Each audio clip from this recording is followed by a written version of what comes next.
বাংলার হৃদয়ে তরুণ নেতা সিরাজউদ্দৌলা ক্ষমতার শীর্ষে উঠছেন তার জনগণের জন্য সমৃদ্ধি এবং শক্তির প্রতিশ্রুতি দিয়ে। সারা বাংলায় তার নামের গুঞ্জন, মানুষ তাকে নতুন আশা হিসেবে দেখছে। সিরাজউদ্দৌলা সাহসী যুবক, যখন বাংলার নবাবের আসনে বসেন তার মধ্যে ছিল অদম্য শক্তি ও উচ্চাকাঙ্ক্ষা। তার ক্ষমতায় আসার প্রাথমিক দিনগুলো ছিল আশার আলোতে ভরা। তিনি শুধু নিজেকে নয়, পুরো বাংলাকে একটি নতুন দিগন্তে নিয়ে যেতে চেয়েছিলেন। তার শাসনকালে বাংলায় নতুন উন্নয়ন এবং পরিবর্তনের হাওয়া বইছিল। তরুণ নেতা হিসেবে তার নেতৃত্বের সম্ভাবনা ছিল অসীম। তার শাসনকাল ছিল একটি নতুন যাত্রার সূচনা, যেখানে তিনি একটি শক্তিশালী এবং সুরক্ষিত বাংলার স্বপ্ন দেখেছিলেন। কিন্তু এই পথও ছিল চ্যালেঞ্জে ভরা। এইভাবে শুরু হয়েছিল সিরাজউদ্দৌলার ইতিহাসে একটি রোমাঞ্চকর অধ্যায়, যা পরবর্তী ঘটনাগুলোর জন্য ভিত্তি স্থাপন করেছিল। এখন আমরা এগিয়ে যাচ্ছি সেই সময়ের দিকে যখন বাংলার এই নবাবকে নানা বাধা এবং প্রতিকূলতার মুখোমুখি হতে হয়েছিল। সিরাজউদ্দৌলার রাজত্বের শুরুতে যেভাবে উদীয়মান ছিল, ঠিক তেমনি এখন তার সামনে দেখা দিচ্ছে নানা চ্যালেঞ্জ। ব্রিটিশদের ক্রমবর্ধমান আকাঙ্ক্ষা ও বাংলার বিশ্বাসঘাতক রাজনৈতিক পরিস্থিতি তার রাজত্বকে কঠিন পরীক্ষায় ফেলে দেয়া। একদিকে ব্রিটিশ বাহিনীর সাথে শুরু হয় সংঘাত, অন্যদিকে অভ্যন্তরীণ রাজনীতিতে টানাপোড়েন। সিরাজউদ্দৌলা নিজের ক্ষমতা ধরে রাখতে জোট বাঁধার চেষ্টা করেন, কিন্তু এই জোটের ভিতরেও লুকিয়ে থাকে বিশ্বাসঘাতকতা। ব্রিটিশদের সাথে সংঘর্ষের জটিলতা বাড়তে থাকে, আর বাংলার রাজনৈতিক অঙ্গনে শুরু হয় নানা কূটচাল। সিরাজউদ্দৌলা জানেন যে তাকে লড়াই করতে হবে দুই দিকেই, বাহ্যিক শক্তির বিরুদ্ধে এবং অভ্যন্তরীণ ষড়যন্ত্রের বিরুদ্ধে। এই সময়েই ইতিহাসের এক গুরুত্বপূর্ণ অধ্যায় রচিত হতে চলেছে, যেখানে সিরাজউদ্দৌলার নেতৃত্ব কঠিন পরীক্ষার সম্মুখীন হবে। তার সংগ্রাম বাংলার ইতিহাসে এক নতুন দিগন্ত উন্মোচন করবে।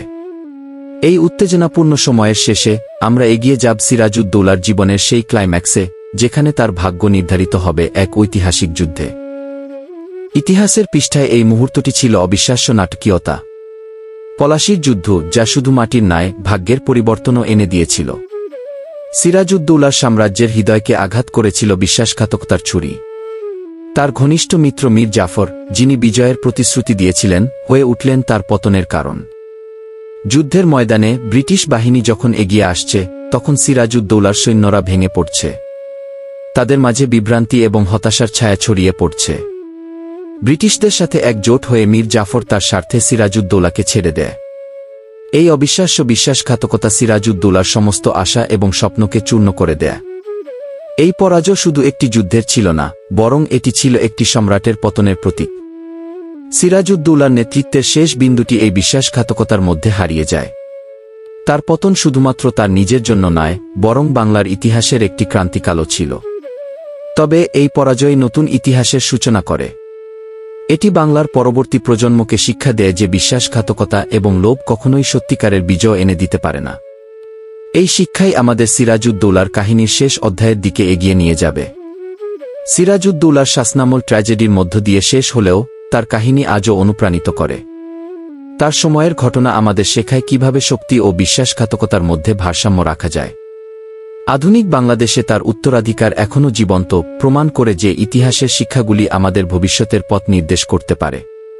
সিরাজউদ্দৌলার গল্প শুধুমাত্র অতীতের একটি অধ্যায় নয়, বরং এটি বর্তমান ও ভবিষ্যতের জন্য মূল্যবান শিক্ষা। এই শিক্ষা মনে করিয়ে দেয় কিভাবে একজন নেতা তার জনগণের জন্য স্বপ্ন দেখতে পারেন এবং সেই স্বপ্নকে বাস্তবে রূপান্তর করতে পারেন। যদিও তিনি পরাজিত হয়েছিলেন, তার সাহসিকতা ও দৃঢ়তা এখনও অনুপ্রেরণা দেয়। তার জীবন থেকে আমরা শিখি যে সাহসী নেতৃত্ব কখনোই বৃথা যায় না।